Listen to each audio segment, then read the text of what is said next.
Pancing jangan tuan-tuan kami, tuan dan puan yang kami hormati, kami dinasihatkan oleh ketua kami. Kalau memanggil orang terhormat, carilah bahasa cukup cermat. Kalau bisa singkat, tetapi isinya cukup padat. Tidak sembarang orang manggil ujung tetapi kenal. Tidak sembarang orang dipanggil. Ini adalah Ustaz Kandang dari Ekjaman. Mohon maaf kami Ustaz, Dr. Haji Bukhari Pasha yang kami hormati. Kami tahu Ustaz, tuanya sendiri kepala, wujudnya sendiri pinggang. Setengah jadi manusia, tetapi jadi orang. Tidak seperti kami yang baru limut di tepi gantang. Masuk pun tidak menemukan cukup, tertinggal tidak menjadi kurang. Pernah suatu kali melihat Ustaz menghubungi luar biasa, hanya dengan sepatah batu menjadi Ustaz Kandang saja Ustaz bisa, apalagi hanya sekedar ceramah tentang musuh Quran.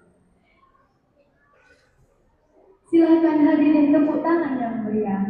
Baiklah, acara selanjutnya tausiah yang akan disampaikan oleh Al-Ustaz Dr. Haji Bukhari Pasha. Kepada Al-Ustaz, waktu dan tempat kami persilahkan dengan segala hormat.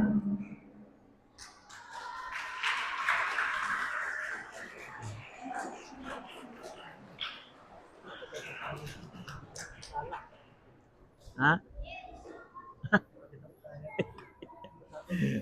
Komando tadi itu deh pakai itu. Iya. Lah.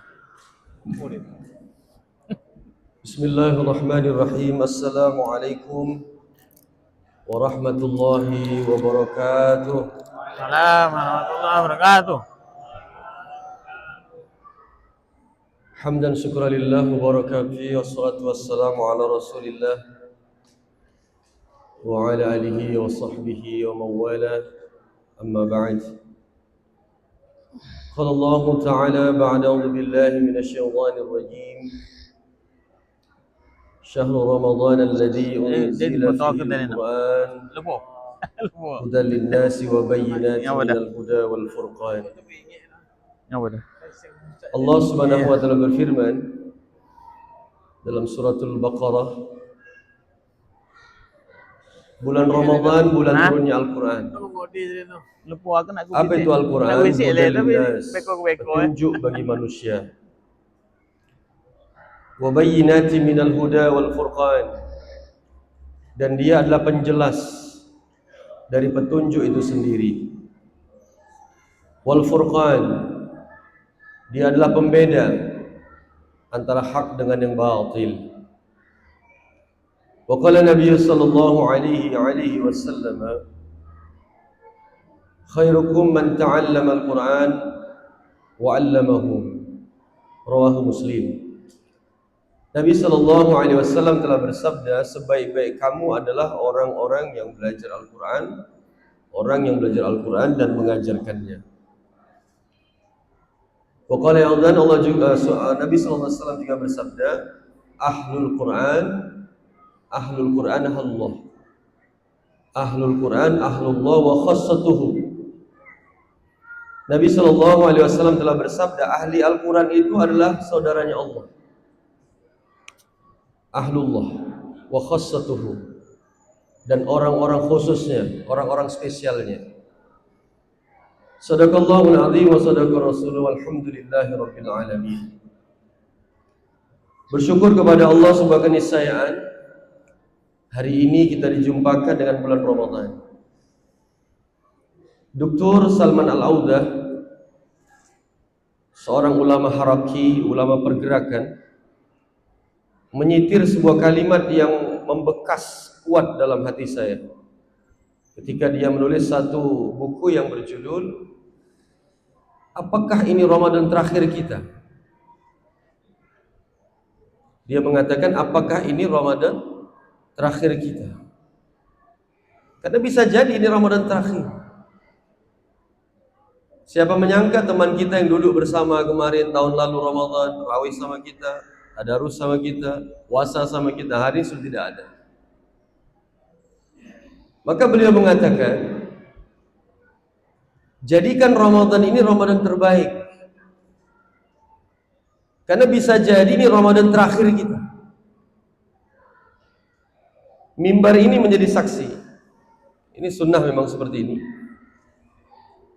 Nabi SAW naik 3 anak tangga. Dalam satu kenaikan anak tangga itu beliau mengucapkan amin. Amin dimaknai perkenankanlah ya Allah. Naik tangga kedua amin. Naik tangga ketiga juga amin. Para sahabat bertanya, ya Rasulullah, ketika engkau menaiki anak tangga pertama, anak tangga kedua, anak tangga ketiga, kamu mengucapkan amin. Apa yang berlaku ya Rasulullah? Malaikat Jibril alaihissalam turun kepadaku, kata Nabi, mengucapkan 3 statement, 3 pernyataan, dan kuaminkan. Yang pertama, Malaikat Jibril mengatakan, celakalah umatmu wahai Muhammad yang hidup kedua orang tuanya tapi tak dapat mengantarkannya ke surga. Amin, kata Rasulullah. Maknanya adalah birrul walidain ini adalah satu kunci surga. Satu miftah dia, satu kunci al-jannah. Miftahul jannah. Maka beruntunglah orang-orang yang hidup kedua orang tuanya. Dia bisa berkhidmat, dia bisa berbakti, sehingga pada akhirnya orang yang tidak memanfaatkan momen ini, dia akan menjadi orang yang celaka. Celakalah umatmu wahai Muhammad ketika hidup kedua orang tuanya tapi tak dapat mengantarkannya ke surga. Amin, kata Rasul. Naik anak tangga yang kedua, Malaikat Jibril datang lagi ataupun mengucapkan statement kembali bahwa celakalah umatmu wahai Muhammad, disebutkan namamu tapi tidak berselawat kepadamu. Minimal kita mengucapkan apa? Sallallahu alaihi wasallam. Allahumma salli ala Muhammadin wa sallim. Celaka orang-orang yang seperti ini. Bahkan dikatakan sebagai orang bakhil, orang yang kikir, orang yang tidak menyebutkan selawat kepada Rasulullah SAW ketika disebutkan nama Nabi SAW. Padahal Nabi telah menjanjikan, barang siapa yang berselawat kepadaku 1 kali, maka Allah akan menselawatinya 10 kali. Kemudian anak tangga yang ketiga, ini yang mau kita bahas. Celakalah umatmu wahai Muhammad yang datang padanya bulan Ramadan. Datang Ramadan kepadanya sampai usianya Ramadan tapi tak terampunkan dosa-dosa. Amin, kata Rasul. Maka bersyukur kita, tuan-tuan, puan-puan sekalian. Saya seperti berceramah di Malaysia ini. Tuan-tuan dan puan-puan ya. Rupanya di sini serumpun lah ya. Walaupun ini Melayu Riau, sana Melayu Malaysia. Baru tahun ini saya tidak ke Malaysia. Nah, hari-hari kita dijemput ke sana, bawa santri yang menjadi imam di sana. Kemudian kita juga kembara ilmu, kata mereka, kembara ilmu. Kita dari satu masjid ke masjid yang lain untuk tazkirah Ramadan. Yang pada hari ini alhamdulillah belum ada rezeki ke sana karena baru pulang umrah kemarin. Kemudian istri saya juga sedang sakit, mohon doanya supaya cepat sembuh ya. Karena dalam beberapa hari ke depan kami harus berangkat ke Jakarta. Tadi saya sudah cerita dengan Pak Kapolsek. Tanggal 19 jam 9 pagi kami sudah ada jadwal untuk interview pengurusan visa Amerika. Karena bulan 6 akhir nanti kita dijemput untuk satu tabligh akbar di Chicago. Jadi mohon doanya, karena hari ini fenomena Al-Quran, fenomena Islam sudah semakin kuat di sana. Nanti lihat di media sosial. Hari ini Times Square itu ikonnya kota New York. Itu Videotron semua. Dan ternyata hari ini Times Square yang nanti bisa tengok di Wikipedia, di googling, 1 bulan itu bisa orang melintasi 300.000 manusia. Saking ramainya jalan. Tapi sekarang dikosongkan di bulan Ramadan karena di sana dilaksanakan sholat tarawih berjamaah di Times Square. Gak cukup lagi masjid, dipindahkan ke Times Square. Seperti tempat kita ini ya, semakin hari semakin ramai. Semakin ujung Ramadan, semakin ramai masjidnya. Insya Allah. Ini hal yang sangat saya mimpikan betul untuk bisa datang ke negeri Paman Sam ini.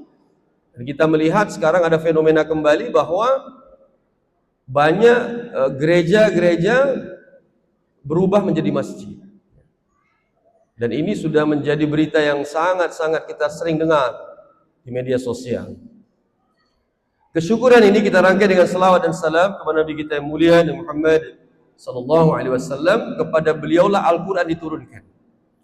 Tapi ingat, nanti bisa dicatat ini sebagai bahan kajian kita dalam suratul Furqan ayat ke-30. Nabi sallallahu alaihi wasallam sudah mengkhawatirkan keadaan umat hari ini tentang Al-Quran yang direkam Allah dalam Al-Quran. Biasanya kalau Nabi sallallahu alaihi wasallam bersabda itu menjadi hadis, tapi ini perkataan Nabi Allah rekam dalam Al-Quran.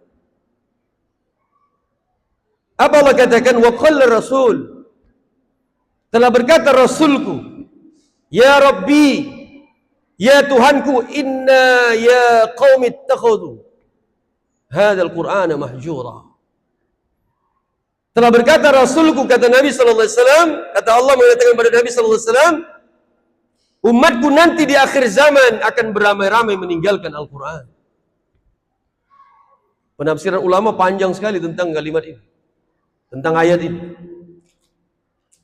Ada yang mengatakan bahwa Al-Quran di zaman ini hanya sebatas kerongkongan saja,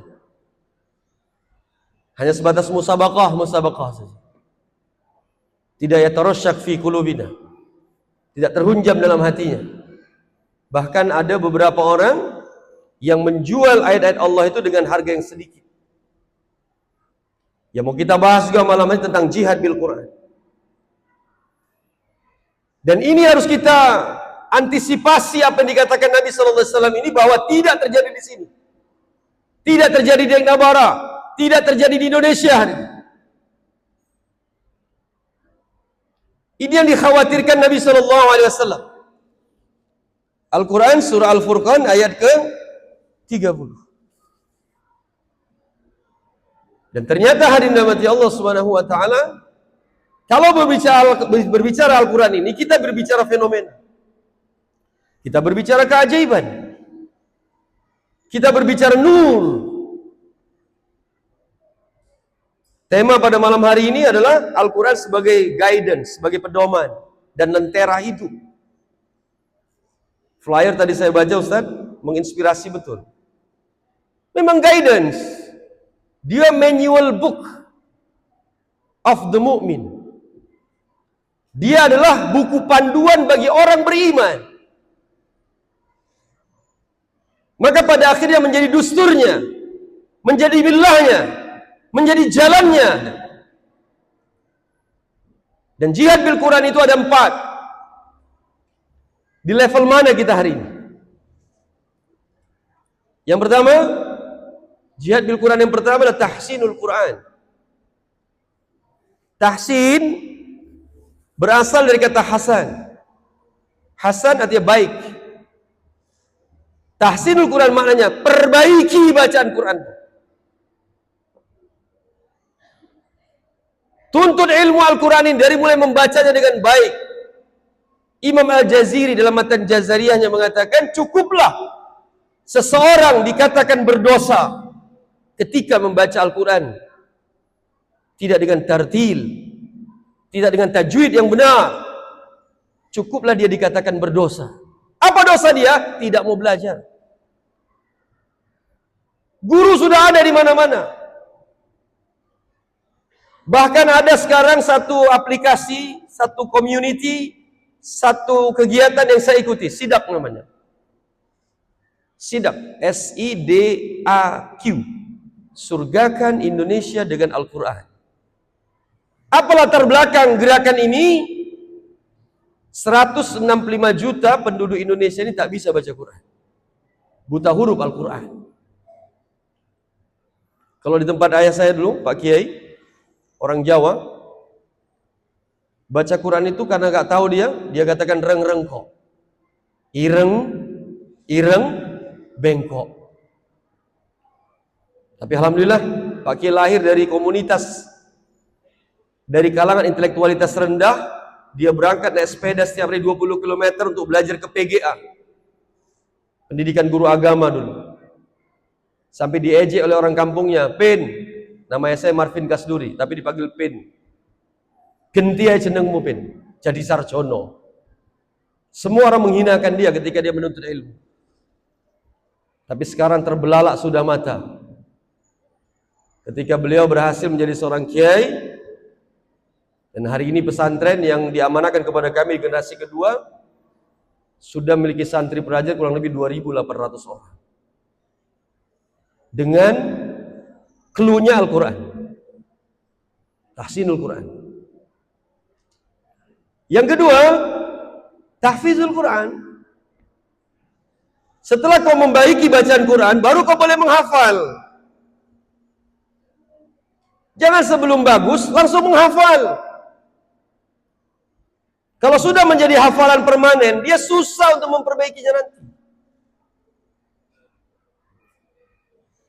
Ini jihad bil Quran yang kedua. Dan sekarang fenomena tahfiz sudah luar biasa.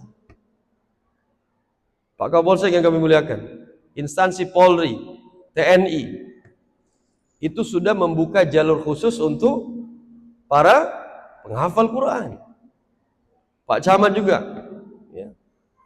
Ya mungkin banyak orang-orang yang menjadi camat hari ini alumni dari IPDN, Institut Pemerintahan Dalam Negeri, yang juga sangat mengistimewakan para hufaz, para penghafal Quran.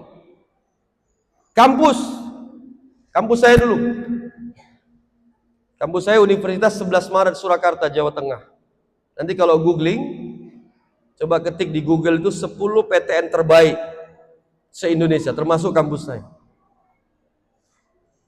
Dan ternyata saya ikut di waktu itu, saya sekarang tidak pakai Instagram lagi, sudah pakai miligram, kilogram. Di Instagram UNS Official itu saya baca ada flyer UNS itu membeli jalur khusus kepada para penghafal Quran. Sedikit cemburu saya. Dulu saya waktu masuk ke UNS, belajar itu sampai dibilang studiholic. Studiholic. Ada namanya workaholic. Workaholic itu kecanduan bekerja, gila kerja. Studiholic, gila belajar. Bagaimana tidak gila? Setengah 2 pulang sekolah, mandi sebentar, makan sebentar, di kontrakan rumah, di kos-kosan, sudah berangkat lagi ke bimbel, Ganesha Operation waktu itu. Intensif, belajar sampai jam 10 malam. Hanya untuk menembus PTN tadi. Tapi ternyata hari ini anak penghafal Quran bisa lewat jalur khusus, tanpa testing. Allah. Seakan-akan bangsa ini sudah paham. Kampus, kalau melakukan satu keputusan, pasti dia akan ada balitbang namanya. Balitbang, Badan Penelitian Pengembangan. Nggak mungkin. Lembaga kampus banyak profesor-profesor akademik yang dia tidak akan membuat keputusan sembarangan, termasuk memberi keputusan memberikan jalur khusus tanpa testing kepada para penghafal Quran. Dan hasil empiriknya adalah, hasil researchnya adalah bahwa para penghafal Quran ini memang IQ-nya di atas rata-rata. 6.666 ayat dia hafal. Tapi ingat, bukan sekedar menghafal, tapi menjaga. Murojaahnya dijaga. Ya. Dan ingat, para penghafal Quran ini, dia jasadnya tidak akan dimakan oleh cacing tanah. Sekarang banyak proyek tol. Di mana-mana sedang pembangunan tol. Apalagi Riau ini. Riau, Jambi sedang pembangunan tol. Ada satu pembangunan tol di daerah Jawa sana. Itu harus melintasi tanah pekuburan. Maknanya pekuburannya harus direlokasi. Tulang belulangnya itu dipindahkan. Allahu Akbar. Dapatlah menggali satu kubur yang jasadnya masih utuh. Kain kafannya masih utuh. Dirunut ke keluarganya, ternyata dia adalah penghafal Quran. Ada satu majalah inspiratif kemarin saya baca, anak penghafal Quran di Sumatera Selatan, di pinggiran Sungai Musi. Pondok tahfiznya itu di seberang sini. Ini Sungai Musi, di sini ada orang hajatan. Biasa kalau orang hajatan itu biasanya Ustaz, itu ngundang anak-anak penghafal Quran biasanya untuk doa. Sering itu, kami pun sering diundang. Jadi diundanglah ini, anak-anak pondok tahfiz ini untuk doa bersama di tempat hajatan ini. Naik bot. Sampai di sana mereka pun doa, mereka pun buat amalan, ya kan? Makan di situ. Sehabis makan mereka kembali lagi ke pondok pesantren. Tekong kapalnya itu, tekong botnya itu menyuruh untuk sendal-sendalnya taruh di ujung kapal supaya tidak mengotori tempat duduk di dalam kapal, dalam bot. Semua diletak ke depan. Ketika bot ini sudah semakin dekat ke tepian, namanya anak-anak berebutan itu ngambil sendal di depan itu. Kapal oleng, tenggelamlah ini kapal. Dicari pencarian, satu orang hilang. Satu anak hilang. Kurang lebih 1 pekan itu dicari, itu jasad, jenazah anak ini. Ketemu. Posisinya begini. Rupanya di dalam kantongnya ada Al-Quran kecil. Kemudian Allahu Akbar. Tidak bisa dilepaskan itu tangan. Kuat sekali dia. Seakan-akan jangan ambil Al-Quranku. Biarkan dia tetap dalam dadaku. Seorang yang paling kuat pun gak bisa melepaskan tangan anak ini. Dan jasadnya tidak busuk. Tidak kembung perutnya. Allah jaga. Akhirnya musyawarah orang kampung, bagaimana ini mau mempandu kifayahkannya? Dipanggil sang ibu, datang ke situ. Bu, sepertinya ibu yang bisa, coba. Dengan sense kedekatan seorang ibu. Ibunya sudah histeris, menangis. Apa kata sang ibu? Wahai nak, ibu tahu kau mencintai Quranmu nak. Ibu tahu kau mencintai Quranmu, tapi hari ini Allah lebih menyayangimu nak. Allah lebih mencintaimu nak. Bersegeralah kepada ampunan Allah. Bersegeralah kepada rahmat Allah. Bersegeralah kepada janji-janji Allah nak. Lepaskanlah tanganmu ini nak. Tangan tadi melemas. Disaksikan banyak orang, dikisahkan dalam majalah inspiratif tadi. Apa maknanya hadirin? Penghafal Quran Allah jaga. Karena dia menjaga kalam Allah. Menjaga kalam Allah yang mau dibebankan kepada gunung-gunung akan pecah. Yang mau dibebankan kepada laut, laut akan tumpah. Dibebankan kepada Rasul yang ummi sallallahu alaihi wasallam. Disampaikan kepada umatnya, disampaikan kepada kita, dihafalkan oleh kita, dihafalkan oleh anak-anak kita hadirin. Saya berdoa dengan hati yang ikhlas, semoga bapak-bapak semua di sini, ananda semua di sini akan diberi anugerah anak-anak penghafal Quran.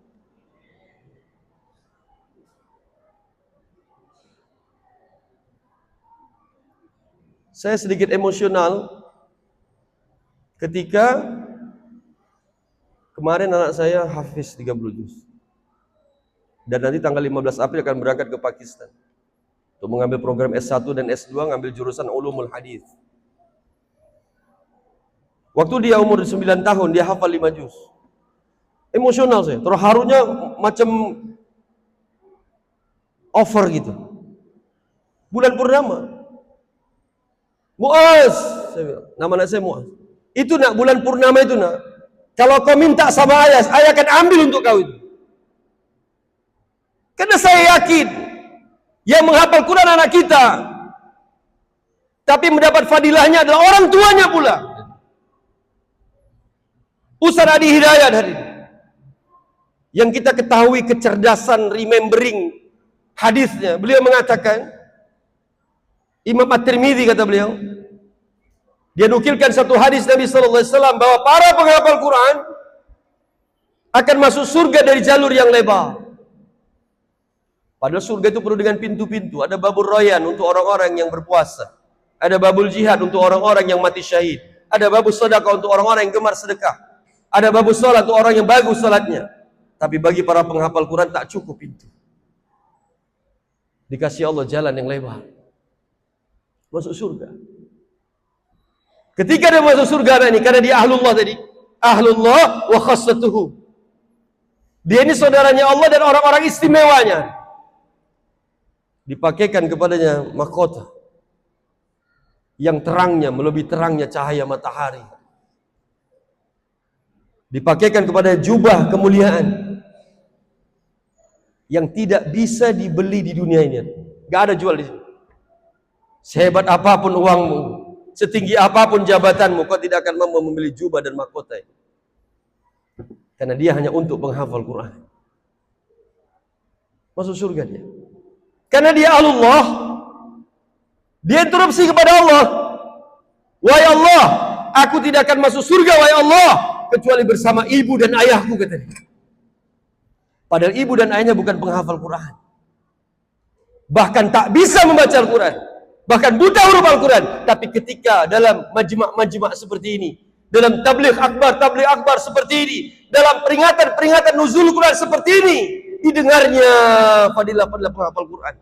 Diantarkannya ke pondok-pondok pesantren penghafal Quran, ke madrasah-madrasah penghafal Quran. Contohnya ke tempat ustaz kita nih, Ustaz Arman Ustaz. Di mana Ustaz? Yang besok kita acara? Pesantren apa namanya? Al-Khazanah. Masya Allah. Dengan termotivasi seperti ini, dia berjuang apapun, sebesar apapun biayanya. Kenapa saya menyinggung sebesar apapun biayanya, Pak? Ada kisah yang luar biasa. Kita semua kenal Imam Abu Hanifah, pemimpin mazhab Hanafi, yang dianut oleh hampir sepertiga dunia ini. India, Pakistan, Bangladesh Hanafi, Australia Hanafi. Imam Abu Hanifah, mazhab tertua kedua setelah Imam Malik. Satu zaman. Kalau bulan Ramadan begini, mereka itu bermuzakarah di emperan Masjidil Haram, wudhu sholat isya, itu dipakai wudhu sholat subuh. Artinya apa ini? Enggak tidur. Menelaah, mutolaah kitab. Kemudian Imam Abu Hanifah pun masih mengantarkan anaknya ke madrasah lain. Allah. Diantarkannya ke madrasah lain. Nanti bisa dibuka kisah ini dalam kitab Minhajut Tarbiyah Litifl, karya Muhammad Suwaid. Kalau diterjemahkan, cara pendidikan anak, cara Nabi SAW. Muhammad Suwaid menukilkan kisah ini. Imam Abu Hanifah mengantarkan anaknya ke madrasah lain. Pada siapa yang meragukan kalibritasnya, kepakaran dari Imam Abu Hanifah, tapi tetap mengantarkan anaknya ke madrasah lain. Sepulang dari madrasah, anak jadi tanya, apa yang kau dapat dari madrasahmu, nak? Ayah, aku bisa membaca Al-Fatihah dengan baik dan benar. Allah. Al-Fatihah? Iya ayah. Bacakan Al-Fatihah untuk ayahmu ini. Dia baca itu Al-Fatihah. A'udzu billahi minasyaitonir rajim. Bismillahirrahmanirrahim. Alhamdulillahi rabbil alamin. Ar-Rahmanir Rahim. Menangis Imam Hanifah. Tangisannya diraihnya tangannya dengan tangan anaknya ini. Masuk ke kamar, ambil uncang. Uncang tau ya? Dompet Kemudian apa kata Imam Abu Hanifah kepada anaknya? Tunjukkan ayah di mana rumah gurumu, nak. Bawa ayah ke rumah gurumu. Dibawa. Uncang tadi isinya 100 dirham. 1 dirham waktu itu bisa membeli 1 ekor kambing. Coba konversikan sendiri sekarang. 1 ekor kambing 2 juta misalnya. 100. Berarti berapa itu? 200 juta. Datang ke rumah gurunya. Assalamualaikum. Waalaikumsalam. Tuhan, Syekh, jazakallah khairan. Semoga Allah membalas dengan balasan lebih baik, lebih banyak. Katsiran. Aku hadiahkan kepadamu 100 dirham itu. Karena kau telah mengajarkan anakku Al-Fatihah. Hanya Al-Fatihah. Apa kata Imam Hanifah? Yang kau ajarkan kepada anakku ini lebih baik pada dunia dan seisinya ini. Hanya Al-Fatihah ini. Begitulah hadirin rahmati Allah, orang-orang salih terdahulu hadirin. Mengagungkan Al-Quran, mensifatinya hadirin rahmati Allah. Dan hari ini kita mencoba untuk mengeksplorasi kembali, merefresh kembali dengan jihad bil Quran tadi, untuk menjadikan anak-anak kita penghafal Quran. Masuk surga dia jarul yang lebar tadi hadirin. Kemudian diberdirikan di samping kanan dan kirinya ketika dia meminta kepada Allah, wahai Allah, aku tidak akan masuk surga ini wahai Allah, kecuali bersama ibu dan ayahku, kata dia. Ibu dan ayahnya dipanggil hadirin. Siapa enggak emosional, Pak, ketika tadi mendapati anak saya tadi bisa selesai menghafal Quran. Kemudian ketika mau masuk surga, 3 orang ini, anak penghafal Quran dengan ibu dan ayah tadi, lihat kanan, lihat kiri, ibu dan ayahnya pun tidak memakai mahkota dan jubah. Dia minta lagi kepada Allah, wahai Allah, apa yang kau pakaikan kepada kini, wahai Allah, pakaikan kepada ibu dan ayahku pula. Dipakaikan tuh mahkota dan jubah kemuliaan. Artinya kita mungkin di level ini sudah mulai ya. Ketika tadi Mu'az tadi anak saya tadi, saya bilang begini, mau minta hadiah apa kau nak? Ayah akan belikan. Gak usah ya, kita ke toko buku saja. Ngapain ke toko buku? Cari buku. Kami ke toko kedai Muslim Jalan Amiliun Medan waktu itu. Ingat sekali saya. Sampai di kedai itu saya bilang, Kak, anak saya ini hafal sudah 5 juz, lulus. Nanti apa yang diambilnya di sini, saya akan bayar. Dan ternyata dia hanya mengambil 1 buah buku. Judulnya Negeri-Negeri Penghafal Quran. Luar biasa buku ini. Sebelum dibawa anak saya baca. Dari awal pangkal sama akhirnya saja. Saya bisa menyimpulkan buku ini, ternyata buku ini adalah hasil penelitian seorang syekh, seorang ahli Al-Quran dari Jazirah Arab, Saudi Arabia, meneliti keliling dunia, negeri mana yang paling ramai menghasilkan para hufaz. Dan banggalah kita hadirin, tuan-tuan dan puan-puan sekalian, Pak Ustaz yang kami muliakan. Negeri yang paling ramai itu menghasilkan para hufaz itu adalah Indonesia. Walaupun kita tengok hari ini banyak problem bangsa ini, tapi ada prestasi kita. Semoga Allah jaga negeri kita ini hari dengan penghafal Quran. Amin ya rabbal. Tuan-tuan dan puan-puan sekalian, jihad bil Quran yang ketiga ada tadabbur Al-Quran. Jangan sampai hanya sebatas membaca saja. Dia naik level. Pelajari kaidah-kaidah dalam melihat setiap detail Al-Quran. Saya terkesan ketika ayah saya banyak belajar sama beliau. Dengarkan ceramahnya, kadang mau tanya sesuatu tinggal langsung tanya. Dia mengatakan begini, dalam surah Al-Ankabut, ayat yang terakhir. Allah Subhanahu wa taala berfirman, "Walladzina jahadu fina lanahdiyannahum subulana wa innallaha la'al muhsinin." Apa kata Allah? Barang siapa yang berhijrah di jalan Allah, barang siapa bermujahadah di jalan Allah, Allah akan tunjukkan jalan-jalan menuju Allah. Wa innallaha ma'al muhsinin, dan Allah bersama orang-orang yang berbuat kebaikan. Beliau mengatakan demikian, hebatnya Quran Ananda. Kita buka kalimat mujahadah, walladzina jahadu. Dari kata mujahadah. Mujahadah beliau katakan, ini pentingnya mentadaburi tadi. Jihad bil Quran yang ketiga. Beliau mengatakan mujahadah diawali dari huruf mim. Orang yang bersungguh-sungguh untuk menuju Allah, dia harus mengorbankan mal. Mim itu mal. Mal itu harta. Dan kita bahas tadi. Anak kita mau belajar, akan korban harta. Kita mau berangkat belajar, akan korban harta. Sungguh-sungguh kalian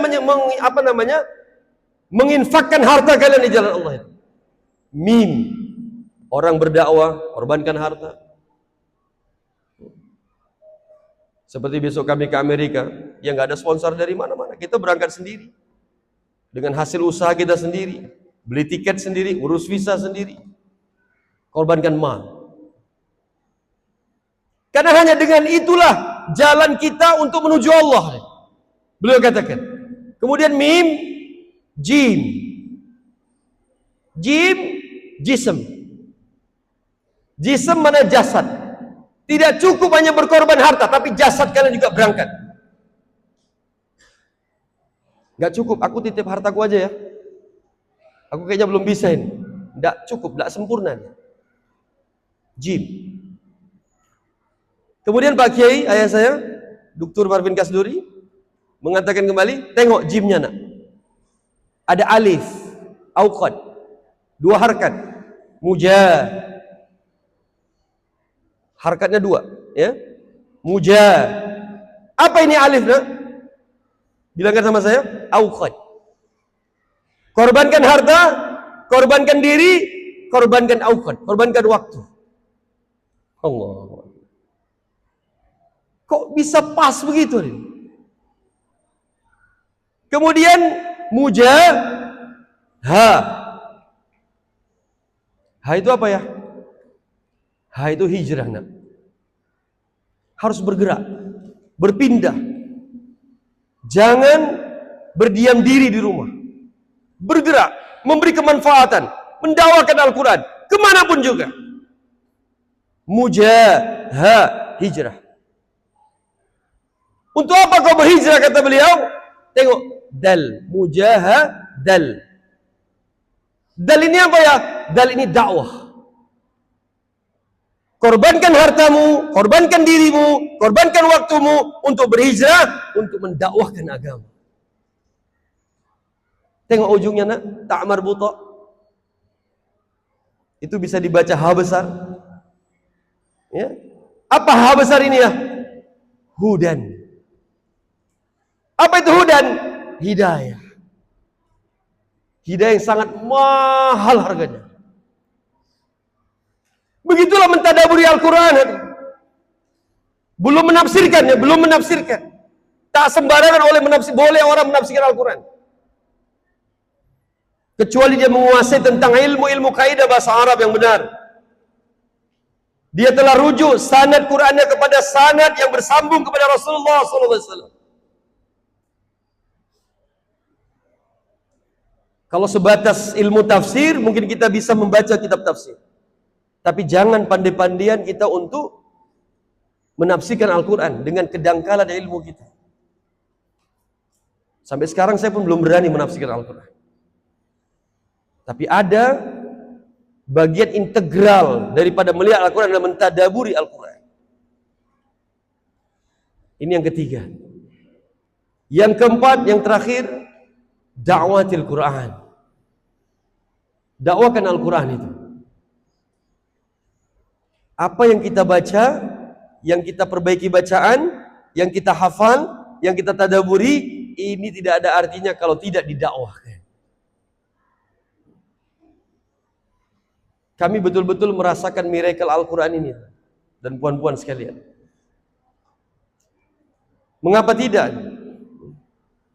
keajaiban Al-Quran yang kita boleh melihat literasi-literasi tentang keajaiban-keajaiban di zaman-zaman Rasulullah SAW dahulu. Quran telah menjadikan sebuah mukjizat. Mukjizat Rasulullah yang paling terbaik Al-Quran.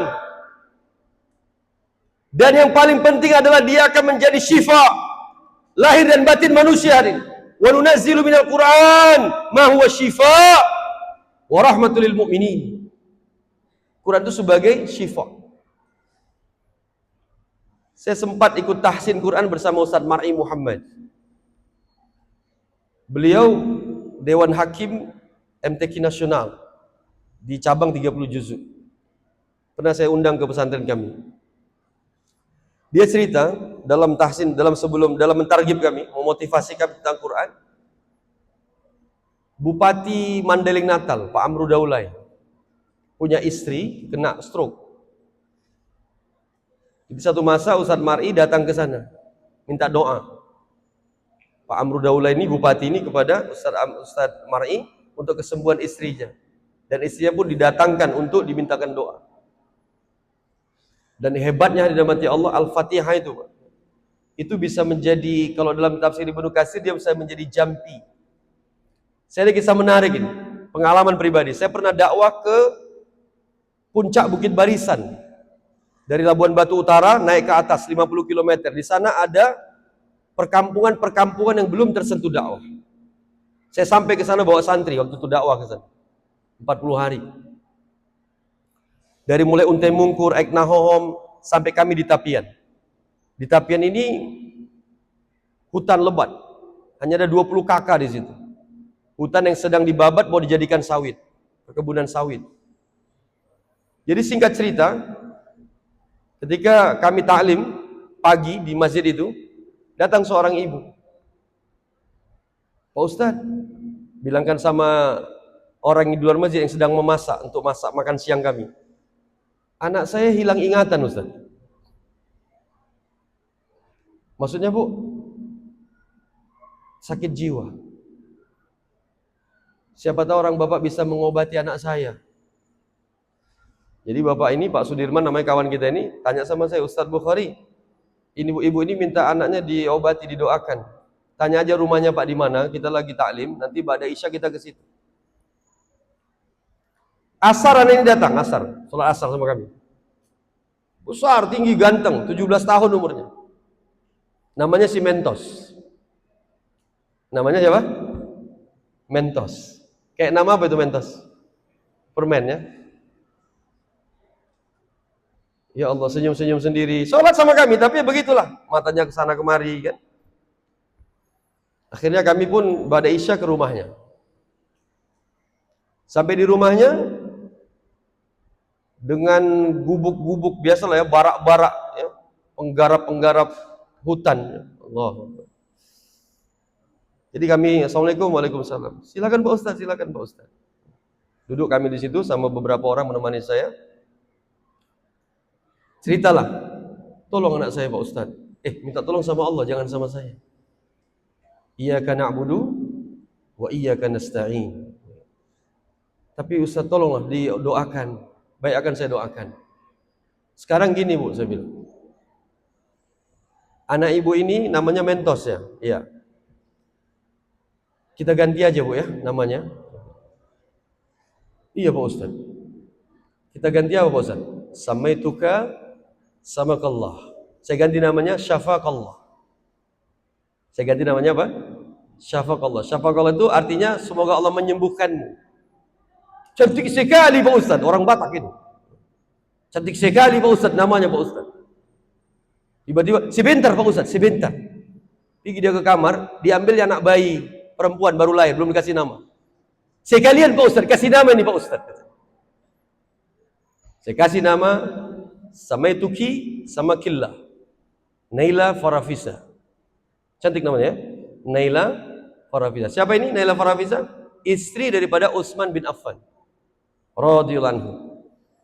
Utsman bin Affan menikahi beliau ini, Naila ini, umurnya masih 19 tahun, 20 tahun. Padahal Utsman waktu itu sudah umur 60 tahun. Allah. seorang kakek menikahi gadis. Kalau sekarang terjadi heboh itu. Utsman tanya kepada Naila, kau kan wanita muda, cantik. Kenapa kau mau sama aku, orang yang sudah tua bangka begini? Sudah tua begini, kata Utsman. Apa kata Naila? Bukankah kau hidup lama dengan orang yang juga aku cintai, yaitu Rasulullah SAW. Aku mencintaiku karena kau adalah orang yang hidup semasa dengan Rasulullah SAW. Ketika terjadi pemberontakan kaum-kaum Khawarij dalam kitab Al-Bidayah wa Nihayah, Utsman sedang baca Quran, sedang puasa, disabet-sabetan pedang, Nailah lah yang menghalangi pedang tersebut, putuslah jari-jarinya. Kalau kita baca kisah-kisah ini luar biasa.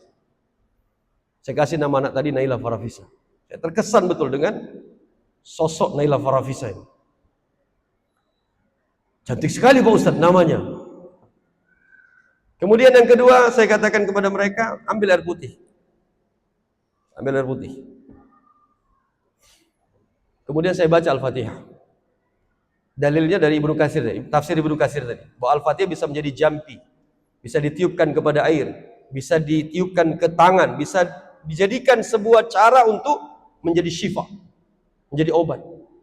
Saya baca Al-Fatihah, saya tiupkan ke air putih, diminumkan sama si Syafaqallah. Jangan mentos lagi, saya bilang. Bapaknya dengan logat Batak mengatakan demikian. Pak Ustadz, memang betul lah Pak Ustadz. Mentos itu, mentos artinya tahu Pak Ustadz. Mana tahu saya Pak, saya bilang. Mentos artinya jim, tamat, habis. Pantaslah habislah anaknya akalnya kan. Mentos artinya apa? Jim, habis. Saya diminumkan nih sama si Syafaqallah tadi. Dua. Yang ketiga saya bilang, Bu, Pak, saya bilang kita praktek adab tidur Rasulullah SAW. Bagaimana Pak itu, Pak Ustaz? Ini si Syafaqallah kan nggak bisa baca nih. Ibu yang baca nggak apa-apa. Dalilnya ada Aisyah radhiyallahu anha ketika Rasulullah demam, Aisyah membacakan Al-Ikhlas, Al-Falaq, An-Nas, ditiupkan ke tangan Nabi SAW, kemudian Nabi mengusapkan ke seluruh badan.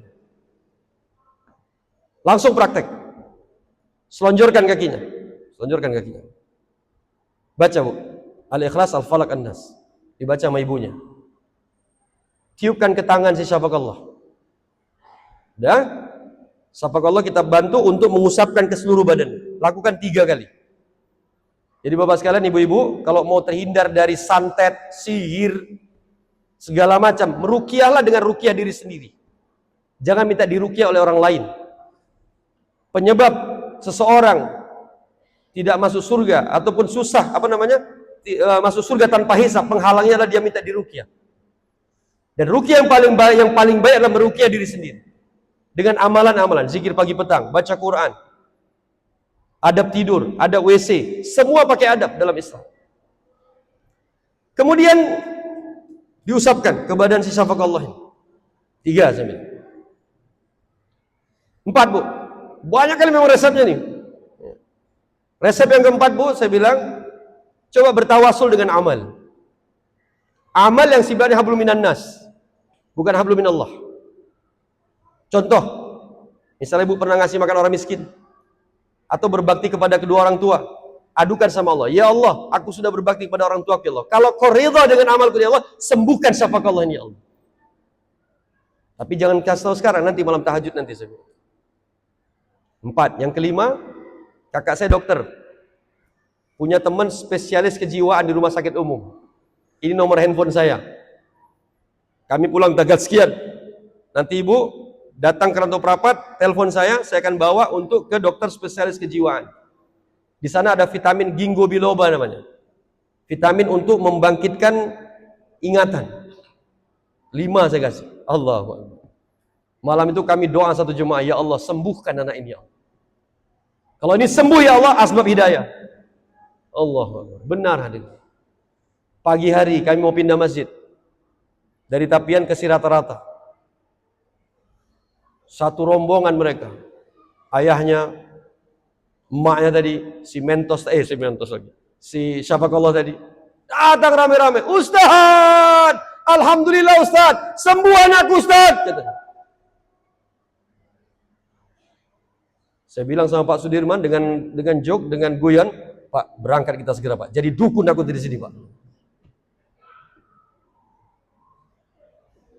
Saya bilang, belum lagi kami berangkat, dia datang dengan wajah sumringah si Mentos. Si siapa kalau sudah senyum-senyum. Sudah nampak fresh dia. Kenapa ibu bilang kalau si Syafakallah sembuh? Kemana nggak bisa sembuh saya katakan Ustaz? 1 tahun tidak bisa tidur malam dia Ustaz. Baru tadi malam dia tidur Ustaz. Sampai kami bangunkan dia. Selama dia tidak bisa tidur itu Ustaz, dikejar-kejarnya abangnya. Mohon maaf ini ya, bawa tai mulutku mak, bawa tai mulutku mak, mau dibunuhnya abangnya Ustaz. Abangnya nggak berani lagi tinggal di rumah itu. Menangis semua, satu kampung semua melihat kejadian. Saya bilang, Pak Diman, segera kita berangkat Pak. Jadi dukun aku nanti di sini. Ternyata hebat Al-Quran itu Tuhan. Kita nggak yakin, masih yakin sama benda-benda obat ini tanpa mau rujuk dulu kepada Quran. Ada satu kisah lagi Pak, ajib Quran. Kalau kita di pesantren Ustaz, itu pelajaran pertama kan betah. Penerimaan santri baru.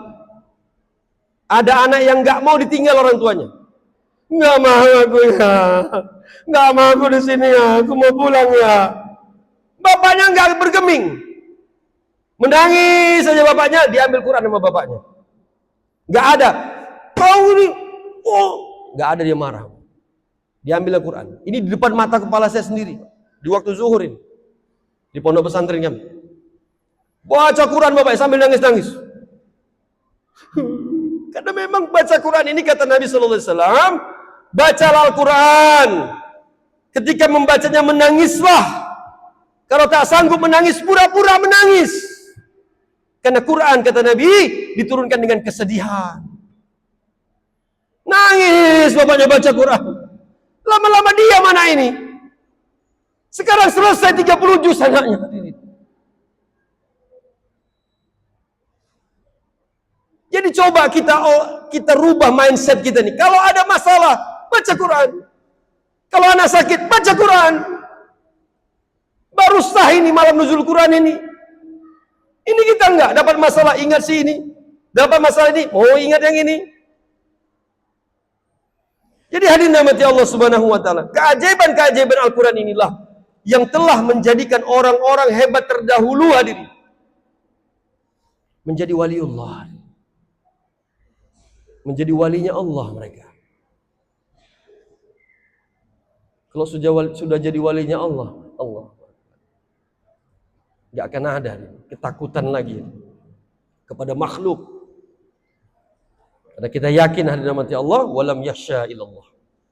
Tidak ada kita takutkan kecuali Allah. Ya, dakwatil Quran. Dan alhamdulillah dari kampung itu sekarang, dari Tapian, dari Unte Mungkur, dari Eknahom itu banyak sekarang mondok di tempat kita. Artinya apa? Dakwah ini seperti tulang punggung dalam kehidupan kita. Coba kita bayangkan sajalah sekarang. Gak lagi orang buat dakwah. Semua orang suka hatinya saja buat. Mau maksiat sana, mau mungkar sana, kira-kira gak ada orang yang berdakwah. Habis kita. Saya kemarin di Sedempuan ngisi ijtima pelajar bersama Ustaz Dery Sulaiman. Saya mengatakan dalam satu statement saya terkait dengan pelajar, the lost generation. Ada generasi yang hilang. Kami setiap hari Kamis, tapi bergantian. Itu ngisi program dakwah di LP, di lapas. Kita jumpa sama kalapasnya. Dia katakan, Ustaz, lebih kuat lagi dakwahnya. Kenapa Pak? Udah overload. Lapasnya sudah overload. Udah over capacity. Berapa rupiah kapasitas Pak? 700 Ustaz. Penghuni berapa sekarang? 1.200 Ustaz. 1.200 orang.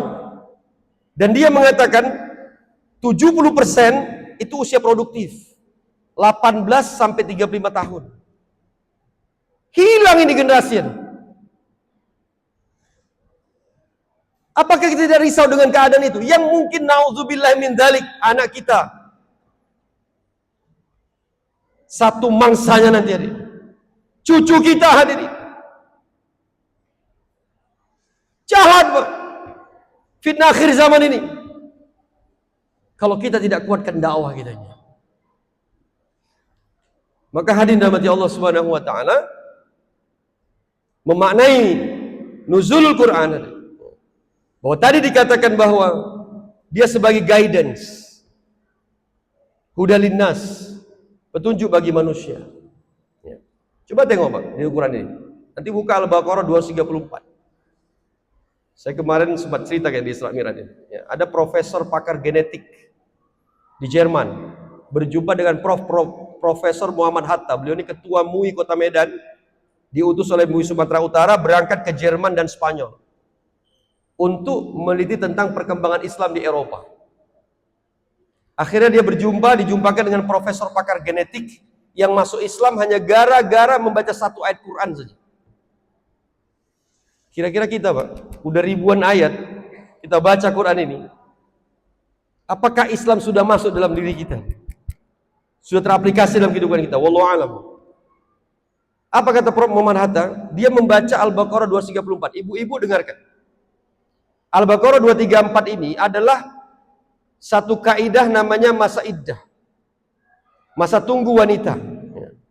Wanita yang diceraikan suaminya, wanita yang ditinggal mati suaminya, ibu-ibu, itu tidak boleh langsung menikah. Harus menunggu iddahnya. Berapa iddahnya, Bu? Ada yang tahu? 4 bulan 10 hari. Dalam Al-Quran Allah jelaskan. Jadi pakar genetik tadi kok heran betul, detailingnya kok luar biasa. Quran kok sampai detailnya 4 bulan 10. Ada apa dengan masa 4 bulan 10 hari ini? Diteliti. Sel ovarium diambil, spermatozoid diambil. Dia punya laboratorium kan? Orang profesor. Dia tengok dalam masa 4 bulan 10 hari. Allah. The truth of Quran. Kebenaran Al-Quran tidak bisa dia bantah. Sel yang tadi disatukan tadi itu berpisah dengan sendirinya. Berpisah dengan sendirinya artinya apa? Perempuan yang sudah selesai iddahnya,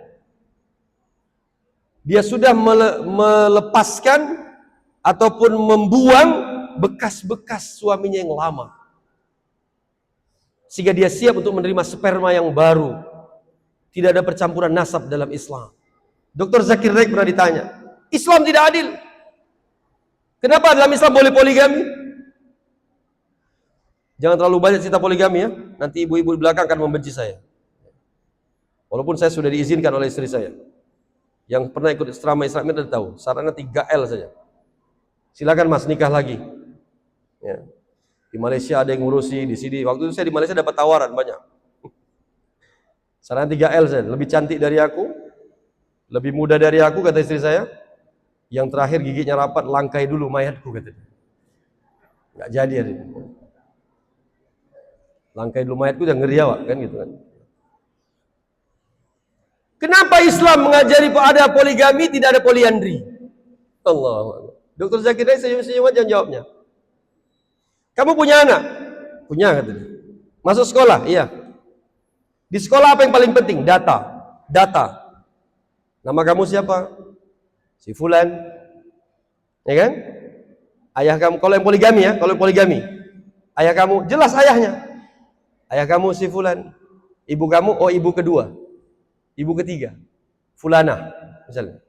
Tapi anak poliandri macam mana? Bingung dia ayahnya yang mana. Akhirnya tersentak ini yang nanya ini, ya kan?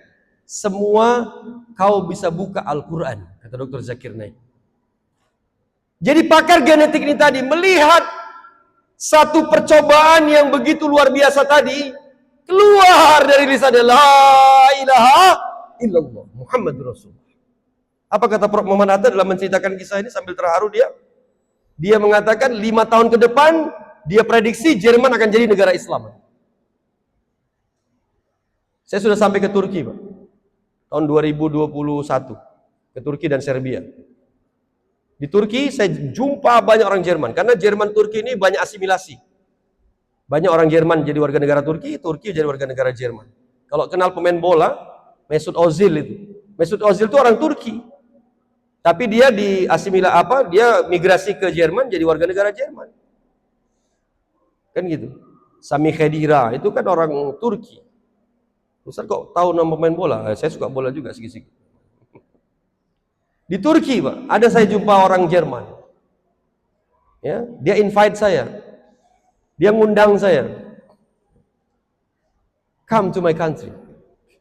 Datang ke negaraku. Ya. The largest population, ya, Muslim in the Europe. It's my country. Populasi terbesar sekarang Islam di Eropa itu negeriku, katanya, negaraku, katanya. Kami masih sudah sebesar stadion sepak bola, katanya. Pertemuan-pertemuan umat Islam Tabligh Akbar sudah seperti stadion sepak bola besarnya Moskow ataupun masjid-masjid di sana. Semakin banyak, Pak, kita berjalan. Katanya. Saya ke Serbia lagi. Katanya. Dari Turki terbang ke Serbia itu 1 jam 10 menit saja, dekat saja. Serbia ini negeri tertua di Eropa. Negeri tertua di Eropa. Kami 15 hari gerak di dakwah di sana. 11 orang kami Islamkan. Kita jalan di taman-taman kota Serbia itu, semua orang lihat kita pakai baju seperti ini. Dari kejauhan, hey brothers, Muslim, ya Muslim. Yang nggak sabar datang dia. Ada yang datangi kami satu keluarga, suami, istri, adik laki-laki, sama anak laki-lakinya. Apa kata mereka sama saya, Pak? Sama kami waktu itu? Teach me about Islam. Itu artinya, ajari kami Islam. Allah. Ajari kami Islam. Ini kita nggak dakwah direct, dia yang datang sendiri. Ajari kami Islam. Kita ajari Islam dengan sederhana, dengan simplicity, dengan sederhana mungkin. Kita logинkan mereka. 3 kali dia mengucapkan syahadat di taman kota itu, langsung kita suruh ke Islamic Center di Masjid Barzakli di Serbia. Masjid yang luar biasa, satu-satunya masjid di Serbia. 3% Muslim di sana. Saya bermusyawarah dengan jemaah Jumat ini. Kita sholat Jumat jam berapa mau berangkat ke Masjid Barzakli? Nantilah 1 jam lagi. 1 jam lagi kami sampai ke masjid itu, Bapak Ibu sekalian, nggak dapat tempat dalam masjid. Sudah sholat di jalan. Mana jalan? Sana. 1 jam sebelum azan itu. Seperti di sini mungkin. Ya Ustaz. Di sini 1 jam sebelum azan penuh sudah ya? Wah, udah penuh. Alhamdulillah.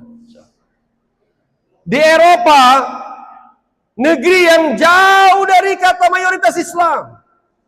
1 jam kita datang ke masjid mereka, sudah nggak dapat tempat dalam masjid, sudah sholat di jalan, di blok itu jalan.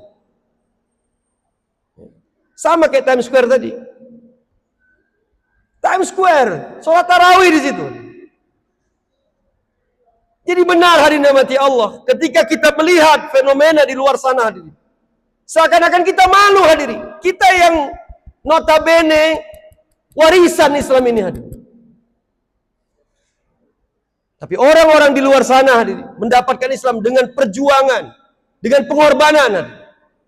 Dan mereka merawat Islam itu seperti merawat mutiara.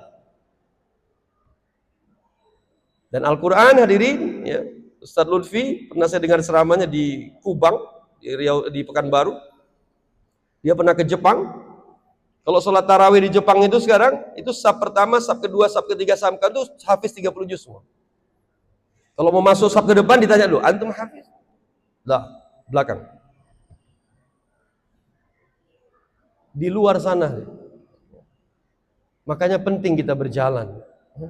Saya kemarin sampaikan kepada pelajar-pelajar, eksplorasi dunia ini. Jadilah kalian explorer, saya bilang. Berangkat kemanapun juga, jadi explorer dengan dakwah. Jadi Ibnu Battuta modern, saya bilang. Ibnu Battuta, Pak. Bohong itu Columbus yang katanya menemukan Amerika ini. Bohong, Pak. Christopher Columbus katanya. Bukan. Yang menemukan Amerika itu Ibnu Battuta. Seorang explorer muslim di zaman itu. Allahu Akbar. Mudah-mudahan hadirin rahmati Allah, ya, pengalaman-pengalaman dakwah ini memotivasi kita semua. Ya. Dan doakan saya Pak, ya, ini mimpi saya dari kecil Pak, bisa ke Amerika. Ternyata ini mau dibuat rencana itu. Saya sudah tengok-tengok tiket tuh Pak. Tiketnya kalau ke Amerika itu transit di Tokyo. Kita naik Japan Airlines. Ya. Kita terbang dari Kuala Lumpur ke Tokyo, Tokyo ke New York. Bayangkan udah seneng Pak. Ya. Sampai di sana kita buat dakwah. Bukan mau melancong, bukan. Bukan untuk ke Walt Disney, bukan. Bukan mau ke Hollywood, bukan. Bukan. Hanya ingin mencoba untuk mengislamkan Amerika.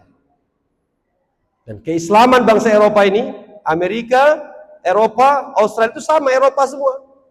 Amerika itu suku aslinya Indian, kulitnya kuning langsat. Orang Eropa migrasi ke sana. Jadilah mereka orang Eropa yang bermigrasi ke Amerika. Jadi Amerika itu Eropa. Australia juga begitu. Australia penduduk aslinya aborigin. Datang orang Eropa ke Australia, membuat peradaban di situ, maka Australia menjadi Eropa juga. Jadi pada akhirnya hadirin, ketika melihat hadis Nabi SAW ini terakhir Pak, untuk membuka mindset dan cakrawala kita, apa sih gerangan perkembangan Islam di benua biru ini kok ada di akhir zaman ini? Bapak masih ingat kemarin Los Angeles kebakaran kan? Itu kan peta kebakaran itu kan viral kemarin. Itu sama dengan peta Gaza. Peta Gaza Palestina yang mereka hancurkan, itu sama Allah hancurkan di Los Angeles itu Pak. Berapa ribu, ratus ribu, triliun hadirin kerugiannya. Dan ternyata hadirin rahmati Allah, apa yang terjadi hari ini di Eropa sudah diprediksi Nabi SAW. Bukan prediksi Pak, kalau prediksi ada kemungkinan besar benar atau salah. Sudah dikabarkan oleh Nabi SAW. Apa kata Nabi? Tidak akan terjadi hari kiamat kata Nabi SAW kecuali kalian bersekutu dengan bangsa Rum, bangsa kulit putih, bangsa Eropa. Profesor Muhammad Atta mencoba untuk mengambil pelajaran dari hadis ini seiring pengalaman dia di Eropa kemarin, bahwa ternyata perkembangan Islam itu akan bangkit dari Eropa. Untuk apa kita bersekutu Pak dengan bangsa Rum? Untuk memerangi musuh di belakang kalian kata Nabi. Siapa musuh belakang kita? Yahudi. Hadisnya riwayat Imam Muslim, sanadnya daripada Ibnu Umar radhiyallahu anhu. Kemudian ketika Yahudi terhimpit, bersembunyi mereka di balik batu, bersembunyi mereka di balik pohon. Apa kata Nabi SAW? Wa qalu syajar, wa qalu hajar. Berkatalah pohon, berkatalah batu, ya Muslim, ya Abdullah, hadza Yahudiyun khalfi. Di belakangku ada Yahudi, bunuh dia. Allahu Akbar. Pohon bisa cakap, batu bisa cakap. Makanya hadis ini hati-hati dicerna oleh orang-orang sekuler. Orang-orang liberal. Ah, mana mungkin, masa batu bisa cakap?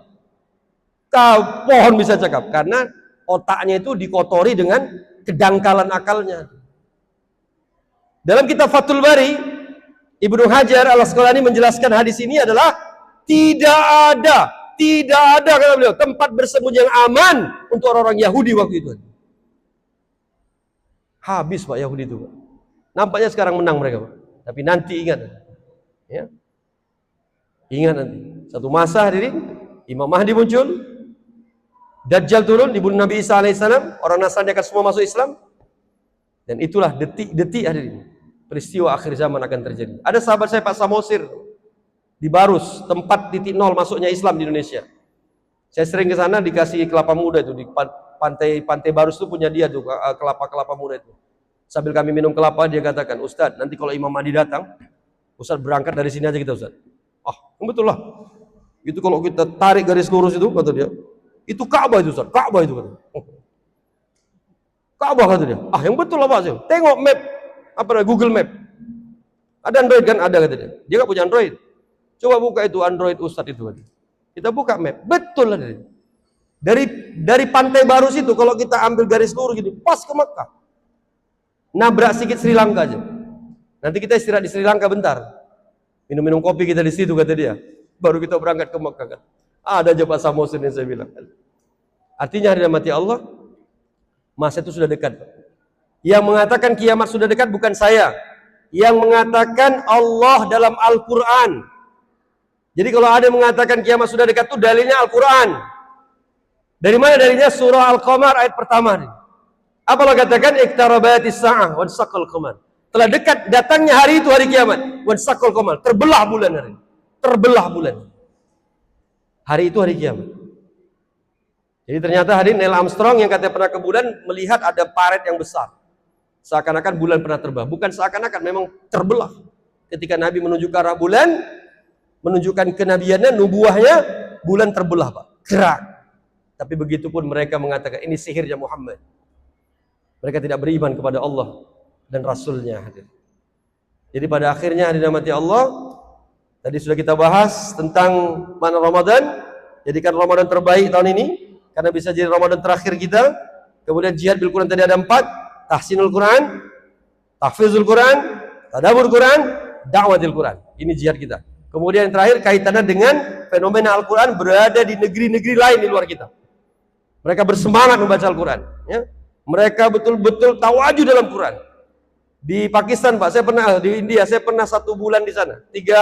Ramadan ketiga sampai hari raya. Di India, tahun 2018. Itu di sana 1 malam itu tarawihnya 1,5 juz. 1,5 juz. Kita sudah coba di pondok kita sekarang 2 juz. Alhamdulillah. Besok sudah khatam, malam ke-15. Ya. 2 juz 1 malam. Ya. Dan rata-rata di negeri-negeri mana Pak sekarang?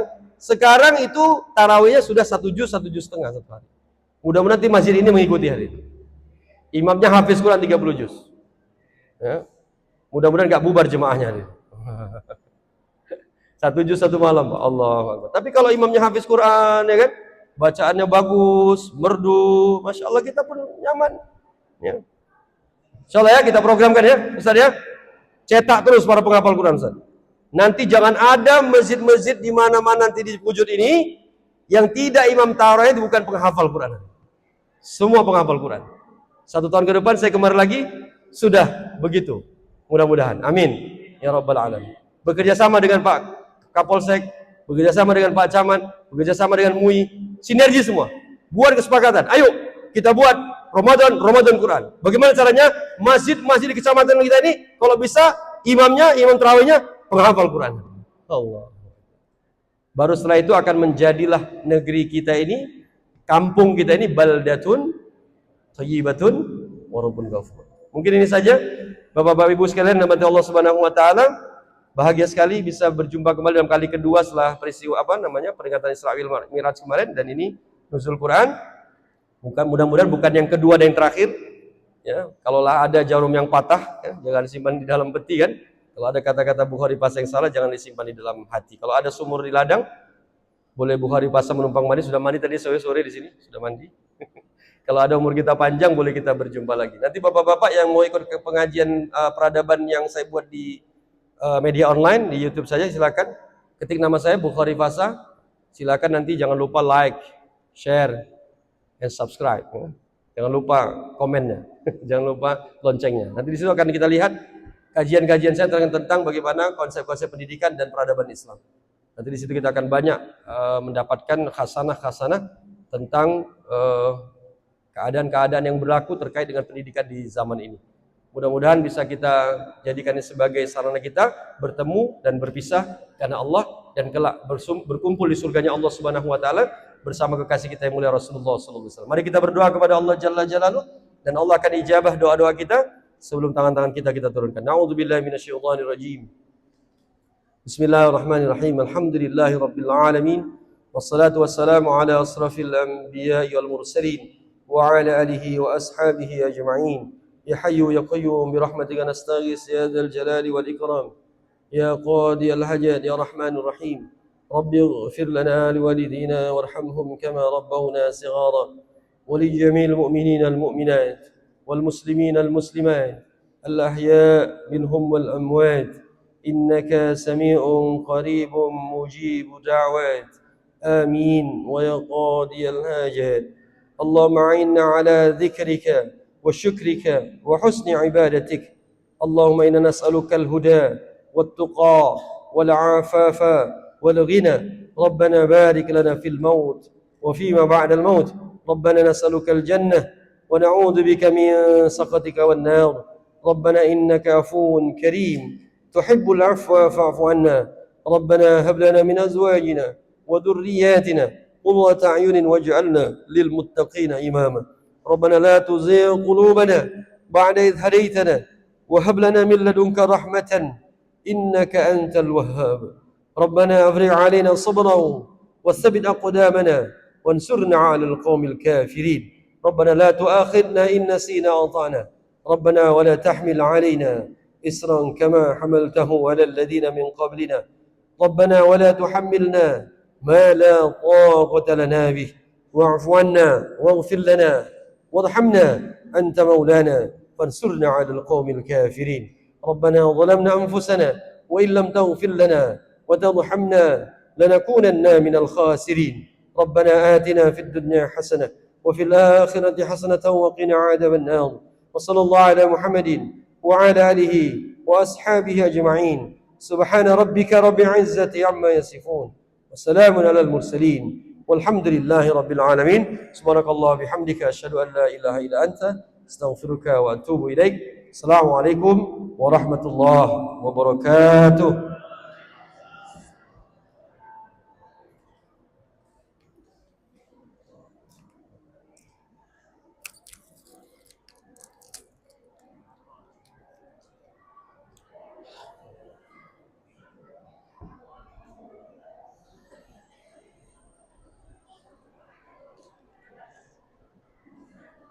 Allah coba Ustaz, ya Ustaz.